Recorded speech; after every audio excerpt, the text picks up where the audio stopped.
driver waya mabhenza akarova mauniform chitona kudai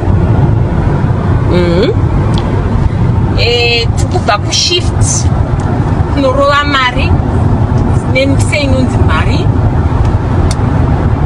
Basa racho ndiroro rine mbiri ramunongonzwa kana nekuhope munongorinzwa rine laki kumadhodhi.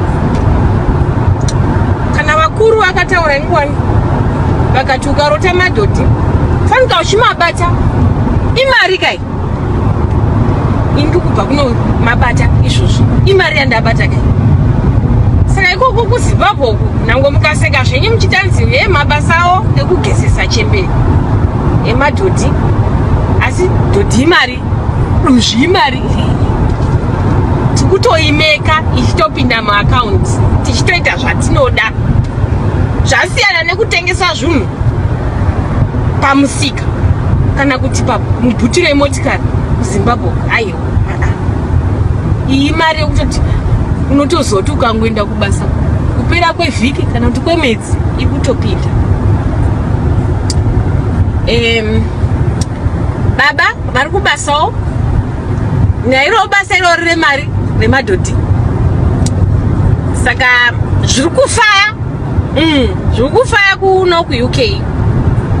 Asi shoko rokuti hanzi handidzoki, aiwa ina handimboritauri nokuti ndinotodzoka, nokuti mimi wacho kuZimbabwe ndimi mune makatondimirira muchitodayo mari yemadhodhi yandashandira iweyi. Saka kudzoka indinodzoka nokuti kumusha kwangu ndizvozvo, asi kuno ndakavinga madhodha aya nokuti ndakaona kuti zvokurota handisi kumarota, beta ndinde kunobata life ende ndikuibata mari yacho handidi kunyepa. Ndinoita 4 consecutive days akabatana, baba wachitawo 6.